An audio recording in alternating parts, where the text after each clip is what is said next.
आज आपण बघत आहोत की सध्या हे जे वातावरण आहे जगामध्ये अशांतता, अन्याय वगैरे हे जे काही होत आहे, तर याला आळा बसला पाहिजे. जगात युद्धाचं जे वातावरण आहे ते बंद झालं पाहिजे. कारण जगाला आज युद्धाची गरज नाही, तर विश्वशांतीची गरज आहे, शांतीची गरज आहे, बंधुताची, समतेची गरज आहे, न्यायाची गरज आहे, अहिंसेची गरज आहे, संरक्षणाची गरज आहे. तर त्यासाठी बुद्धाचा मध्यम मार्गच जगाला तारू शकतो. तर त्यासाठी युद्ध नको, जगाला बुद्धच हवंय.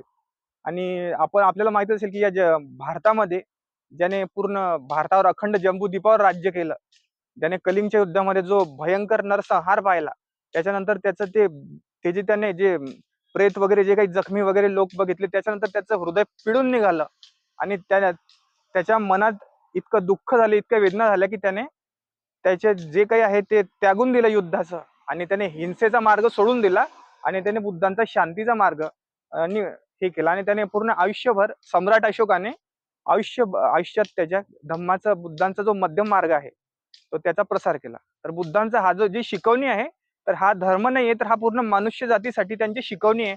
आणि त्यांना एक ते बौद्ध हे नाव दिलेलं आहे, पण हा जो जो धम्म आहे हा फक्त मानव जातीसाठी आहे, त्याच्या कल्याणासाठी मध्यम मार्ग आहे. तर हा जो जो मार्ग आहे हा सर्वजण आपल्या आपल्या धर्मामध्ये राहून संस्कृतीचे पालन करून हे आपण पाळू शकतात. कारण की पंचशील म्हणजे काय असतं? पानातिपाता वेरमणी सिक्कापदम समाधी म्हणजे मी प्राणी हिंसा पासून मी अलिप्त राहील. मुसावादा वेरमणी सिक्कापदम समाधी मी असत्य वचनापासून कथनापासून मी अलिप्त राहीन.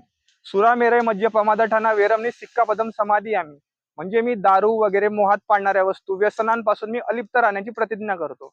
त्याचप्रमाणे अदिन्ना दाना वेरमणी सिक्कापदम समाधी मी चोरी करण्यापासून अलिप्त राहण्याची प्रतिज्ञा करतो.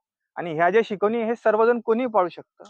तर असं मला वाटतं की हे सगळ्या मनुष्य जातीसाठी ह्या शिकवणी आहेत.